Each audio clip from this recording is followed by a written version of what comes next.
탄핵이 부결되었는데요. 탄핵 부결로 인하여 향후 집값이 어떻게 될지 궁금하시죠?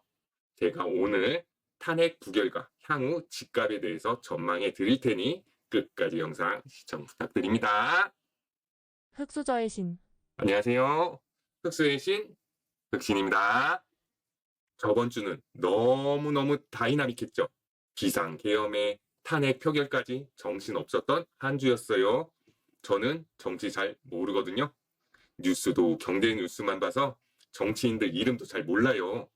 그런데 이번 주는 계속 정치 뉴스랑 정치 영상만 본 것 같아요. 비상계엄 말로만 들었지 비상계엄이 무엇인지 공부도 많이 된 것 같아요. 비상계엄 공부를 해보니까 우리나라의 민주주의 의식이 매우 높아졌다는 걸 느꼈어요. 특히 군인분들이 예전 박정희 전두환 때와는 완전 다르더라고요. 군인으로서 상간의 지시에 항명하기 어려웠을 텐데도 양심껏 행동한 군인분들이 많았더라고요. 이래서 교육이 중요한 것 같아요. 군대에 지휘관들과 현장에 투입된 군인분들도 불법적인 지시가 내려온다고 무작정 복종하는 게 아니라 상황 판단을 한 거죠. 국회 유리창 깨고 침투한 군인분들은 얼마나 마음이 안 좋았을까요? 왜 잘못은 지도자들이 했는데 왜 현장에 출동한 하급 군인들이 트라우마에 시달려야 하나요? 저희 애들도 몇 년 후면 군대 가는데요. 정말 군대 보낼 아빠의 입장으로서 현장 출동한 군인들과 경찰 아들내미들이 너무 불쌍했어요.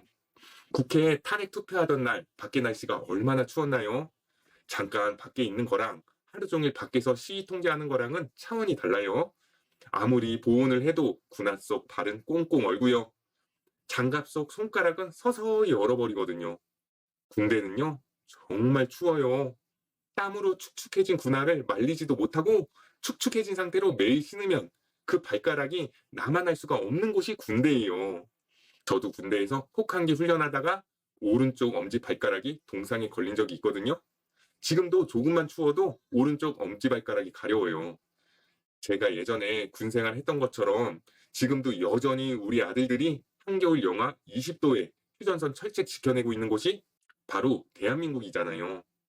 쌉소리 죄송합니다. 군대 이야기하면 다들 싫어하시는데 이번에 비상계엄에 출동한 아들들이 너무 불쌍해서 혼자 짓거려 봤습니다. 그럼 본격적으로 오늘 주제에 대해 말씀드려 볼게요. 오늘 주제는 탄핵 부결과 향후 집값 전망입니다. 결국 탄핵이 부결되었는데요. 여당에서는 안철수 의원 혼자 국회 본회의장에 앉아 계시더라고요. 저는 원래 경제학도로서 기업인들을 매우 존경하거든요. 그래서 저는 안철수 의원님을 예전부터 원래 좋아했는데요. 다른 분들은 안철수를 별로라고 말하지만 저는 혼자서 자리를 지키는 모습이 멋있어 보였습니다. 제가 학창 시절에 워낙 가난하고 학교에 도시락도 못 사갔잖아요. 그래서 점점 주눅들고 내성적이고 아웃사이더로 변했던 것 같아요. 제 유튜브 영상들도 보시면 B급 병만 느낌이 나잖아요. 원래 저는 주류에 속할 수 없는 성격이에요. 크게 될 수도 없는 인간인 거죠. 안철수 의원님도 저처럼 아웃사이더인 것 같아요. 혼자 앉아 계시는데 좀 그렇더라고요. 제 유튜브 영상들 정주행 하신 분들은 아시겠지만 영상등 퀄리티가 대박이죠. 돈 주고 듣는 유료 강의들보다 훨씬 내용 좋잖아요. 정말 제 생각에도 100만 원 이상의 초고퀄리티 영상들이라고 생각해요. 죄송합니다. 그런데 흑수의 신 채널은 왜 구독자가 여전히 7,000달러인 줄 아세요? 그건 제가 B급 병만 찐따이기 때문이에요. 학창 시절에도 너무 가난해서 항상 반에서 있는 듯 없는 듯 옷에서 반지하 곰팡이 냄새만 풍기며 학교 다녔고요. 현재 회사에서도 조용히 지내요. 장점은 회사에서 절 싫어하는 사람이 없다는 거예요. 그렇다고 해서 제가 회사에서 팀장이지만 요직에 있는 것도 아니라서 제 세력이나 무리도 전혀 없고요. 그 성향이 유튜브에서도 그대로 나타나는 것 같아요. 회사에서는 제가 부동산 투자하는 거 아는 사람 거의 없어요.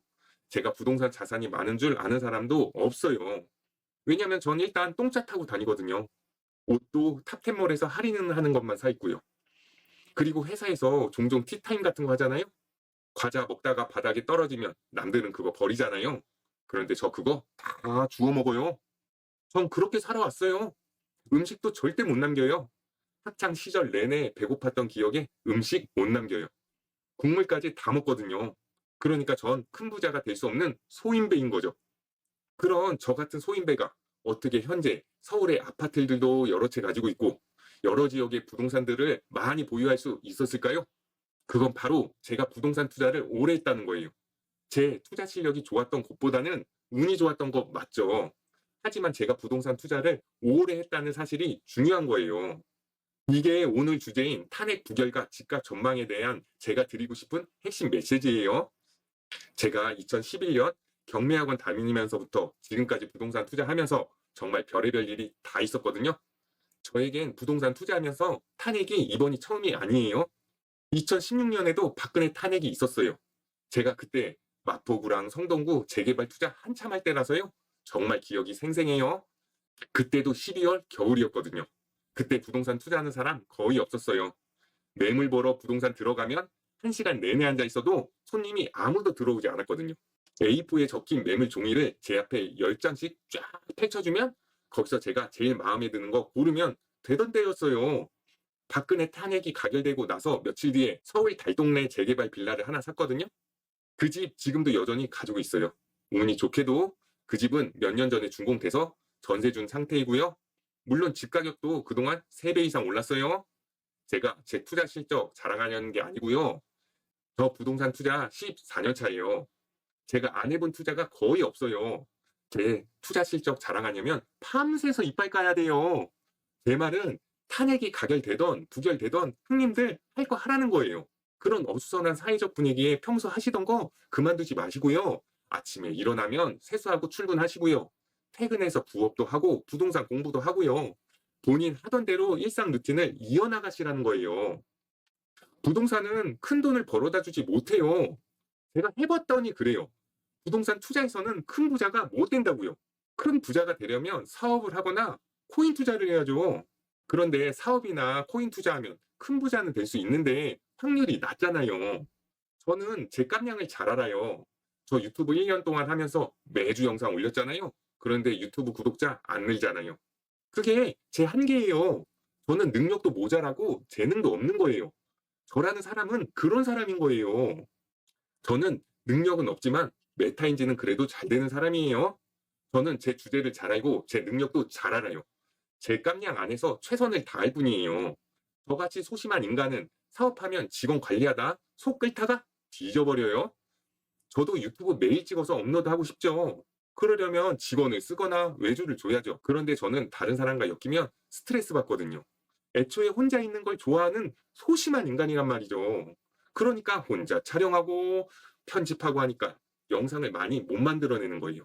그리고 제 영상들 정주행 해보신 분들은 아시겠지만 영상 하나하나가 아주 완전 레전드들이잖아요. 죄송합니다. 제 영상들은 휘발성 내용들이 아니라 부동산 투자의 본질에 대해서 이야기를 해드리잖아요.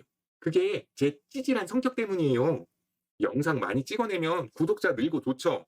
사랑론 얘기하면 구독자 늘고 좋죠. 그런데 제 성격이 그게 안 돼요.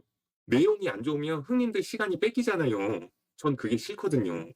100만 넘는 유튜버들도 많은데 굳이 이 변방 7천짜리 채널 찾아와서 봐주시는 형님들 너무 감사하거든요. 그래서 영상을 자주는 못 올려드려도 한번 올릴 때 정말 흑수저 탈출에 도움이 되는 내용을 올려드리려고 하거든요. 그러니까 사업이나 코인 같은 것은 저와 어울리지 않아요.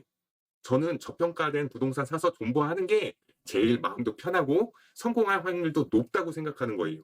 그럼 그 중간에 경제 위기도 오고요. 2016년 박근혜 대통령 탄핵도 되고요. 이번 같은 꿈에서나 나올 비상계엄 조치도 나오고요. 부동산은 주식이 아니에요. 탄핵 부결되었다고 바로 집할 수 있나요? 내가 아파트 산 지 2년 넘지 않으면 비과세로 매도도 못해요. 그리고 내가 사는 곳이 내 직장 근처고 내 애들이 학교 다니는데 집 팔면 어디로 갈 건데요? 길바닥에 잘 거 아니잖아요. 제가 부동산은 주식과 다르게 특이한 자산이라고 했잖아요. 실거주 가치가 있는 필수 재화가 부동산이에요. 그러니까 탄핵이 가결되던 부결되던 집값은 제 갈 길 가는 거예요. 제 갈 길이 뭐예요? 금리는 내려가고 있고요. 공급량은 줄고 있잖아요. 제가 2023년 초부터 계속 내 집 마련하라고 한 이유잖아요. 2023년 초에 제가 집 사라고 할 때 금리는 고점이고 언제 내려갈지 모르지만 내려갈 거라고 했잖아요. 2024년 9월 17일 드디어 미국이 금리를 내렸어요. 미국 금리 그래프 보세요. 5.5%에서 횡보하잖아요. 더 이상 안 오르지만 언젠가는 내려갈 금리라고요. 2022년에 한국 부동산 폭락장이 왜 왔죠? 미국이 금리를 올려서 한국 부동산 폭락장이 온 거잖아요. 그런데 한국 집 가격이 너무 떨어지니까 미국 금리가 최고점에 있어도 1년 만에 한국 부동산 집값이 반등한 거잖아요. 제가 부동산에서 가장 큰 호재가 뭐라고 했죠? 네, 역시 제 영상 정주행 해주신 형님들은 다 바로 나왔죠? 맞습니다. 가격이 떨어진 것 자체가 그게 가장 큰 호재라고 했어요. 그럼 가장 큰 악재가 뭐예요? 네, 가격이 많이 오른 거 그 자체가 큰 악재라고 했잖아요. 이 그래프는 서울의 매매 전세 가격 지수예요. 2022년 1월 가격을 100으로 보고 가격 추이를 보는 거예요. 제가 이전 영상들에서 이런 종류의 가격 그래프들 여러 번 설명드렸죠. 오늘 드릴 말씀이 많아서 이 그래프 전체는 설명은 못 해드리고요. 최근 3년 동안의 기간을 확대해서 볼게요. 파란색이 매매가고 빨간색이 전세가잖아요. 전세 가격이 훨씬 많이 떨어졌죠. 그러니까 전세 가격 회복이 더 빠르죠. 많이 떨어지면 많이 오르고 조금 떨어지면 조금 오르는 게 세상의 순리인 거예요. 저 빨강 네모칸 박스 보세요. 서울 아파트 가격이 저만큼 회복한 거예요. 뭔가 이상하다 생각하셨죠? 강남과 마용성은 벌써 전고점을 뚫고 올라갔는데 통계에선 다르게 나타나죠? 왜일까요? 네, 저건 서울 아파트 전체 평균이기 때문이에요. 우리가 사고 싶은 아파트들은 전고점 뚫은 상급지 신축 아파트들이란 말이에요. 대부분의 서울 아파트는 전고점 도달 못했다고요. 서울도 이럴진데 경기도와 인천은 어떻겠어요? 지방은 더하죠. 현재는 가격이 고평가된 게 아니고 저평가되어 있는 거예요. 그러니까 제가 가격이 이미 전고점 찍은 아파트는 사지 말라고 23년부터 계속 말씀드렸잖아요. 흑수저의 신. 입주 물량이 줄어들고 있고요. 금리가 내려가고 있고요. 가격은 아직 저평가 상태라고요. 아니, 몇 번을 말씀드려야 이해하실 거예요? 형님들, 대출 규제 왜 해요? 아파트 가격이 향후 내려갈 것 같으면 대출 규제 해요? 안 해요? 정부가 바보예요? 그 사람들 전교 1등에서 행정고시 패스한 사람들이에요. 바보들 아니라고요. 앞으로도 대출 규제는 더 빡세게 할 거란 말이에요. 안 그럼 집가격 폭등해버려요. 경제는 폭망인데 대통령은 비상계엄 시도했죠. 한국은행이 한국경제 망할 것 같으니까 금리 또 2번 연속 내렸죠. 그런데 유동성이 주택으로 가면 안 되니까 어떻게 해서든지 주택대출 막고 있죠. 그런데 출산율은 늘려야죠. 어쩔 수 없이 소득이 2억이나 되어도 신생아 디딤돌 대출을 해주고 있잖아요. 정부 돌아버리겠죠. 이러지도 저러지도 못하고 정말 노답인 상황인 거죠. 한국은행당 진짜 미쳐버리겠죠? 아니요. 전 형님들 때문에 더 미쳐버리겠어요.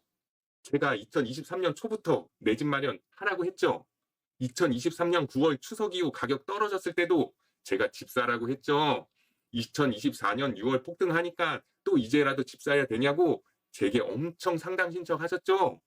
근데 이제 탄핵 부결되었다고 전세 연장해서 또 전세 2년 사실 거죠. 내가 집 산 다음에 가격이 살짝 떨어지고 나서 가격이 다시 올라야 잘 산 거라고 100만 번째 말씀드립니다. 집은 가격이 오를 때 사는 게 아니고요. 집은 가격이 내릴 때 사는 거예요. 지금 가격을 보지 마시고 2년 뒤 가격을 보세요. 2년 뒤에 금리가 지금보다 낮을까요? 높을까요? 2년 뒤에 입주 물량이 지금보다 많을까요? 적을까요? 2년 뒤에 집 가격이 지금보다 가격이 내릴까요? 오를까요? 흑수저의 신. 오컴의 면도날이라고 들어보셨나요? 오컴은 14세기 영국의 논리학자인데요. 두 가지 이론이 있을 때 더 단순한 것이 진실일 가능성이 높다는 이론입니다. 즉, 불필요한 가정들을 면도날로 제거하는 게 정답일 확률이 높다는 거예요. 제가 부동산 투자하면서 정말 산전수전 다 겪고 나서 깨달은 거예요. 경매로 어려운 특수물건 낙찰받으면 돈 벌 것 같죠? 신속 통합기획 재개발 투자하면 돈 벌 것 같죠? 아니에요. 부동산 투자로 돈을 가장 많이 벌어다 주는 건요. 이미 지어진 황금성 높은 역세권 대단지 내가 깔고 사는 그 집이 가장 많이 돈을 벌어다 준다고요. 세계 경제가 어쩌고 저쩌고, 환율이 어쩌고 저쩌고, 인구가 어쩌고 저쩌고, 사회가 어쩌고 저쩌고, 탄핵이 어쩌고 저쩌고, 이런 헛똑똑이 되지 마세요. 특히 좋은 대학 나오고 경제 빠삭한 남편분들 중에 이런 실수하시는 분들 정말 많아요. 그런데 결국 누가 옳았나요? 아내분이 러우 전쟁이 언제 끝날 거고, 트럼프가 당선이 돼서 보호무역주의 시행되니까 금리가 오를 거고, 뭐 이런 거 따지며 집 샀었나요? 아내분들이 이런 세계 경제 살펴보면서 집을 샀냐고요. 내 애가 다닐 초등학교 가깝고 학원가 잘 형성되어 있고 남편 출근하기 좋은 역세권 아파트 사자고 한 아내 말이 결국 맞았잖아요. 헛똑똑이 되지 마세요. 집이 주식이에요? 그럼 집 안 사면 평생 전세 사실 거냐고요. 입주 물량, 금리, 가격만 보세요. 나머지는 오컴의 면도날로 잘라버리세요. 변수가 너무 많으면 제대로 된 판단을 할 수가 없어요. 어디 땅이 개발 예정지여서 공동 투자하자고 하시는 분 있죠? 서울에 어떤 빌라 사놓으면 재개발돼서 새 아파트 된다고 말해주는 주변 분들 있죠? 상가 사서 월세 따박따박 받을 수 있으니까 같이 신축 상가 분양 받자고 그렇게 말하는 사람들 있잖아요. 당장 손절하세요. 가족도 예외 아닙니다. 다들 의도는 좋죠. 다 같이 잘 먹고 잘 살려고 하는 거죠. 흑수저의 신. 이번에 주택임대차보호법 개정안이 발의가 되었잖아요. 주요 내용이 네 가지예요. 첫째는 임차보증금을 제한하는 거고요. 둘째는 세입자가 무한으로 계약을 갱신할 수 있는 거고요. 셋째는 국가가 적정 임대료를 정해준다는 거고요. 넷째는 임대인이 변경될 경우 임차인이 임차를 해지할 수 있다는 거예요. 어떠세요? 뭔가 이상하지 않나요? 자본주의 같지 않고 공산주의 느낌 나지 않나요? 내 사유재산을 내 마음대로 못 하잖아요. 제가 계속해서 말씀드리잖아요. 이미 우리나라의 부동산은 개인 재산이 아니라고 했어요. 이미 우리나라 부동산은 반만 개인인 것이고 반은 국가 거예요. 그러니까 제가 절대 다주택자 하지 말라고 계속 말씀드리잖아요. 국민들이 다주택자를 가만히 놔두질 않는다고요. 저도 계속해서 집개수를 줄이고 있어요. 올해만 해도 5채 매도했어요. 내년에도 계속 팔 거예요. 1주택이 되는 게 제 최종 목표예요. 저 같은 다주택자가 왜 집들을 팔고 1주택이 되려고 하겠어요. 그건 우리나라 분위기가 부자들을 혐오하기 때문이에요. 이 자료는 부자 유출 보고서에 나오는 자료인데요. 자산 유출 상위 10개국에 우리나라가 무려 4위예요. 우리나라 인구도 적은데 우리나라가 4위라고요. 우리나라 부자들은 왜 해외로 나가는 걸까요? 그건 국민들이 부자들을 혐오하기 때문이죠. 미국은 기업가들을 존경하지만 우리나라는 기업가들을 범죄인으로 바라보잖아요. 이런 국가 분위기가 바로 이번 주택임대차 보호법 개정안 같은 법안이 나온 배경이 된 거예요. 이 법안대로 되면 어떻게 될 것 같으세요? 제가 수많은 세입자에게 임대를 줘봤거든요. 임대인들이 불로소득이라고 생각하신다면 그건 안 해보셔서 그래요. 우리나라는 세입자가 왕이에요. 임대인이 약자라고요. 그래서 저도 이제 전월세 주기가 두려워요. 그래서 계속 집을 매도하고 있는 거예요. 안 그래도 다주택자들이 줄어들고 있는데요. 세입자에게 무제한 갱신권을 주면 누가 집을 사서 임대를 주려고 하겠어요. 임대인들이 다 사라지는 거예요. 그럼 건설사들이 집을 지을 수가 없어요. 다주택자들이 집을 안 사주면 수요가 부족해서 집을 못 짓는다고요. 그럼 다주택자들이 사라지면 전월세 줄 집이 없어지잖아요. 그럼 전세와 월세 가격이 폭등한다고요. 그럼 집 가격이 어떻게 될까요? 전월세 가격이 폭등하면 집 가격도 폭등하죠. 얼만큼 오를지 가늠이 안 될 정도로 가격이 올라 버린다고요. 그러니까 지옥으로 가는 길은 선의로 포장된 거예요. 집주인들이 부자니까 집주인들을 때려잡고 세입자를 보호하면요. 결국 세입자들은 높아진 전세 월세 가격을 못 버티고 외곽으로 이사 가야 돼요. 서울시에서 해주는 장기 전세 임대가 시프트라는 건데요. 시프트 당첨되면 주변 시세보다 20% 싸게 20년 살 수 있어요. 그럼 그게 당첨된 사람에게 좋은 건가요? 주변 시세보다 전세를 싸게 살면 좋은 거예요? 그럼 장기 전세 주택에 살다가 20년 뒤에 분양해주면요. 10억짜리 아파트면 내 돈 4억에 6억 대출받아서 살 수 있었던 아파트가 10년 지나면 20억 되잖아요. 그럼 지금부터 20년 지나면 그 10억짜리 아파트가 얼마가 돼요? 40억 되잖아요. 10년에 2배씩 오르잖아요. 시프트에 들어가려면 재산 요건, 소득 요건이 낮아야 들어갈 수 있잖아요. 그럼 서민이 20년 뒤에 40억에 분양하는 아파트를 어떻게 분양받을 건데요? 그럼 주변 시세의 80%로 분양해주면 32억인데요. 20년 장기 전세 산 사람이 32억이 어디 있어요? 그럼 시프트 당첨된 걸 좋아해야 돼요? 싫어해야 돼요? 그래서 임대 아파트 살면 안 된다고 제가 계속 말씀드리는 거예요. 내가 소득이 낮으면 경기도로 나가서 이자 싼 디딤돌 대출 받아서 집을 사야지 왜 빠득빠득 서울에 시프트 받아서 임대로 사냐고요. 임대 살면 국가만 좋은 일 시켜주는 거잖아요. 국가가 뭘로 먹고 살아요? 세금이요? 아니에요. 국가는요, 인플레이션으로 먹고 사는 거예요. 국가가 돈이 모질라서 국채를 10조 발행하면요, 10년 뒤에 10조 갚아야 하잖아요. 그럼 10년 뒤에 10조가 생겨요? 10조는커녕 갈수록 돈이 더 모질라죠. 국가가 갚을 돈 없잖아요. 그러니까 또 국채를 10조 발행해서 갚겠죠. 이게 무슨 말이에요? 통화량을 엄청나게 늘린다는 거잖아요. 국가는 10조 대출을 했는데 10년 뒤에 통화량이 2배 늘어났기 때문에 결국 5조 가치의 대출만 갚으면 된다고요. 즉 국가라는 건 대출을 왕창 해서 복지를 해주는 척하지만 실제로는 국민 개개인의 현금을 녹여서 빨아먹고 산다고요. 이 부분 이해되세요? 이거 이해하셔야 하는데요. 국가는요, 세금으로 먹고 사는 게 아니고요. 인플레이션으로 먹고 산다고요. 그러니까 이번에 비상계엄이 발생했잖아요. 말도 안 되는 일이 벌어졌잖아요. 그럼 대한민국이 정치적으로 불안정해졌으니 국가 신용도가 떨어지잖아요. 그럼 환율이 오르잖아요. 환율이 오르면 어떻게 되는 거예요? 원화 가치가 떨어진 거잖아요. 그럼 현금이 녹아내리는 거라고요. 현금을 보유한 사람이 손해라고요. 그것도 달러가 아닌 원화를 가지고 있는 사람이 손해인 거예요. 그러니까 부자들은 현금을 가지고 있어도 원화가 아닌 달러를 보유하고 있는 거잖아요. 그리고 탄핵이 부결되었어요. 우리나라의 정치, 경제, 사회 모두 불행해지잖아요. 자, 제가 문제 한번 내볼게요. 한번 맞춰보세요.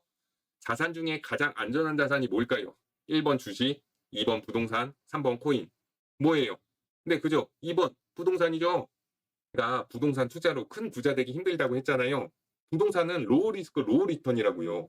그러니까 정세가 불안하면 돈이 안전자산인 부동산으로 쏠린다고요. 부동산에서 가장 안전한 게 뭐죠? 1번 상업용 부동산, 2번 주거용 부동산, 3번 공업용 부동산. 3, 2, 1. 네, 주거용 부동산이 가장 안전하죠. 그럼 주거용 부동산에서 가장 안전한 게 뭐예요? 1번 단독주택, 2번 빌라, 3번 아파트, 4번 아파트. 그럼 뭐죠? 딩동 딩동. 네, 3번 아파트죠. 더 가볼까요? 그럼 아파트에서 가장 안전한 게 뭘까요? 1번 광역시 아파트, 2번 중소도시 아파트, 3번 수도권 아파트, 4번 서울 서울 서울 아파트. 네, 정답은 4번 서울 아파트죠. 그러니까 우리나라 자산 중에서 가장 안전한 자산은 서울 아파트인 거예요. 만약 본인이 신축 서울 아파트를 보유하고 있다면 대한민국 내에서는 가장 안전한 자산을 가지고 있는 거라고요. 제가 2016년 12월 박근혜 탄핵 가결되고 나서 매수한 서울 재개발 부동산이 현재 8년이 지난 시점에 3배 넘게 올랐다고 했습니다. 그리고 10년의 통화량은 2배씩 오른다고 했어요. 그럼 왜 통화량은 2배 오르는데 제가 산 서울 집값은 왜 3배 올랐죠? 그건 제가 저평가 집을 샀으니까요. 매수할 때 이미 싸게 샀으니까요. 그러니까 제가 21년 전고점 찍은 아파트 사지 말라고 하는 거잖아요. 이번에 우리나라 국민의식 보셨죠? 군인분들도 불법적인 비상계엄 명령에 항명하는 거 봤죠? 정치인들 빼고 국민들은 다들 똑똑하다고요. 그러니까 탄핵이 부결되어서 속상한 분들 많으시겠지만 본인 일 묵묵히 하세요. 아침에 일어나기 싫어도 일어나서 출근하시고요. 회사에 그지 같은 상사 비 맞추면서 꾹꾹 참으시고요. 퇴근해서 열심히 부업하시고요. 투자 공부도 하시고요. 흑수저 모여라 카페 오셔서 투자, 운동, 임장, 인증사진 올리시고요. 부동산 투자하면 정말 별의별 일이 다 생겨요. 그런데 중요한 건 부동산은 필수 재화라는 거예요. 제가 영상 서두에서 큰 돈 벌려면 사업이나 코인 투자해야 한다고 했죠. 사업을 대박내서 사업체 팔아서 엑시트한 스타트업 대표가 무엇을 할까요? 엑시트한 돈을 전부 다시 새로운 사업에 투자할까요? 아니죠. 일부 돈은 부동산을 사고 나머지 돈으로 사업을 또 시작하겠죠. 그럼 코인 투자로 대박낸 투자자가 무엇을 할까요? 이젠 코인 투자 안 하고 주식 투자할까요? 아니죠. 코인 투자로 번 돈으로 부동산을 사고 남은 돈으로 또 코인 투자를 하겠죠. 결국 큰 부자가 되기 위해서는 사업이나 코인 투자를 해야 하는데요. 성공한 사람이 너무 소수죠. 그 소수마저도 돈을 벌면 그 돈의 대부분이 부동산으로 들어온다고요. 이 메커니즘 이해되시나요? 그럼 저같이 능력 없고 찐따 소시민은 무엇을 해야죠? 네, 부동산 길목에서 저평가된 부동산을 사서 기다리는 거죠.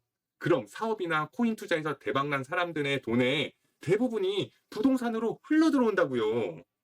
나는 강남 아파트 살 돈이 없어서 소용없다고요? 아니에요. 부동산은 서열이 명확히 있어요. 내가 강남 아파트를 안 가지고 있어도 강남 아파트가 오르면 그 밑에 아파트들이 키 맞추기를 해서 가격이 오른다고요. 그러니까 내가 미국 주식을 잘 모르고 비트코인을 잘 모르시면 투자하지 마세요. 미리 미국 주식이나 비트코인을 선점한 게 아니면 추격 매수하지 마시고요. 저평가된 부동산을 사서 기다리세요. 의사가 되지 말고 의사에게 월세를 주는 집주인이 되라는 말이 괜히 있는 게 아니에요. 강남의 성형외과 병원장들은 세금 조사 때문에 부동산을 잘 못 사요. 그래서 강남에 수백만 원에서 천만 원씩 월세 내면서 사는 의사들 정말 많아요. 본인이 똑똑하고 대인관계도 좋고 뛰어난 사람이면 사업하시면 되세요. 본인이 야수의 심장을 가지고 있다면 코인 투자하시면 되세요. 하지만 저같이 소심하고 찐따에다가 머리도 안 좋고 B급 병만 인생 사는 그런 사람이라면 부동산 투자하세요. 열심히 회사 다니시고 부업하면서 소득 늘리시고요. 절약하시고 모은 돈으로 저평가된 부동산 사시고요. 그러다 보면 큰 부자는 못 돼도 주변 지인 중에서는 가장 부자가 되어 있을 거예요. 제가 실제로 그렇게 했고 제가 정말 장담합니다. 인생 사는데 가장 중요한 건 메타인지잖아요. 내가 어떤 사람인지 아는 게 제일 중요해요. 내가 미래보단 현재의 삶이 중요하다면 현재를 즐기세요. 그게 틀린 게 아니에요. 다만 나중에 늙어서 가난하다고 후회하지 않는다면 현재를 즐기는 게 맞는 거예요. 하지만 저처럼 능력은 안 되는데 부자가 되고 싶다면 부동산 투자하세요. 이 사진 보셨죠? 이젠 할머니들도 코인 투자하잖아요. 편의점에서 물건 사면 비트코인 주는 행사도 해요. 뭔가 쎄하지 않나요? 저는 한국 자산이 우량한 자산이라고 절대 생각하지 않아요. 당연히 미국 자산이 우량한 자산이죠. 그런데 투자 관점에서는 다른 거예요. 우량한 자산도 중요하지만 더 중요한 것은 무엇이 더 저평가됐냐는 거예요. 저는 미국 주식이 고평가라고 개인적으로 생각하거든요. 반면에 한국 집값은 저평가라고 생각해요. 그러니까 지금은 미국 주식을 살 때가 아니고 한국 아파트에 투자할 때라 생각해요. 제 말이 무조건 맞다는 말이 아니에요. 저 같은 하등 인간이 뭘 알겠어요. 그냥 망고 제 생각이 그렇다는 거고요. 저는 소심한 인간이라 미국 주식이나 코인을 추격 매수할 생각이 없다는 거예요. 저는 저평가된 한국 부동산을 사서 길목을 지키겠다는 거죠. 지방도 저평가된 부동산들 많아요. 제가 지난 유튜브 영상들에서 자주 말씀드렸죠. 울산, 대구, 부산, 세종 모두 저평가 지역들입니다. 그렇다고 지금 바로 들어가시라는 건 아니고요. 너무 일찍 들어가면 내 돈이 오래 묶이니까요. 부동산은 포트폴리오가 핵심이에요. 내 직장이 어디인지, 가족 구성원이 어떻게 되는지, 내 자산과 소득이 어떻게 되는지 개인별로 다 다르잖아요. 그러니까 사람마다 투자 전략이 다 달라야 해요. 내가 언제 어디에 내 집 마련하고 투자해야 하는지 고민이시라면 고정 댓글 참고해서 부동산 상담 신청하시고요. 저보다 뛰어난 부동산 전문가 엄청 많으니까요.